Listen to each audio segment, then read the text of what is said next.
ఈ oocyte donation అనేది మనము ప్రధానంగా ఎవరికి చేస్తాం? ఊసైడ్ డొనేషన్ అంటే ఎగ్ డొనేషన్ మనకి ఆడవారిలో ఎవరికైతే ఏజ్ 45 ఇయర్స్ అలా వచ్చి వాళ్ళకి ఎగ్స్ అన్నీ అయిపోయాయో, అంటే నియర్ టు మెనోపాజ్ ఎగ్స్ లేవు అన్న వాళ్ళకి, అలాగే కొంతమందికి చిన్న ఏజ్‌లో ప్రీమెచ్యూర్ ఓవేరియన్ ఫెయిల్యూర్ అని వాళ్ళకి చిన్న ఏజ్‌లో ఎగ్స్ అయిపోతాయి వాళ్ళకి. ఇంకా కొంతమందికి ఐవీఎఫ్ చేసుకుంటారు. 2, 3 సైకిల్స్ ఒక సైకిల్ ఐవీఎఫ్ చేసుకున్నప్పుడు ఐవీఎఫ్‌లో ఎగ్ క్వాలిటీ చాలా తక్కువ ఉండి వాళ్ళకి బేబీ అనేది తయారవ్వదు. క్వాలిటీ చాలా పూర్ ఉండి.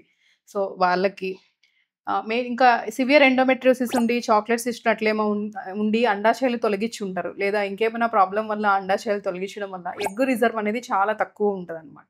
సో, అలాంటి వాళ్ళకి అంటే ఎవరికైతే ఎగ్స్ లేవో వాళ్ళకి వాళ్ళ ఓన్ ఎగ్‌తో వాళ్ళకి ప్రెగ్నెన్సీ అందే అవకాశం లేదో, పాత రోజుల్లో అలా ఉన్నప్పుడు వాళ్ళు ప్రెగ్నెన్సీ లేకుండా, పిల్లలు లేకుండా ఉండిపోయేవాళ్ళు. కానీ ఇప్పుడు మనకి డోనర్ ఎగ్స్ లేని వాళ్ళకి గూడా ప్రెగ్నెన్సీ వచ్చే అవకాశం అనేది ఉంది. ఈ డోనర్ ఎగ్ ప్రోగ్రామ్ ద్వారా. సో, ఎగ్ లేని వాళ్ళు వేరే వాళ్ళ నుంచి ఎగ్ తీసుకొని, వాళ్ళ భర్త నుంచి కణాలు తీసుకొని, బేబీ తయారు చేసి, తయారైన బేబీని ఈ అమ్మాయి యొక్క గర్భాశయంలో ఉండి వాళ్ళు అమ్మ అయ్యే అవకాశం అనేది ఉంటదనమాట.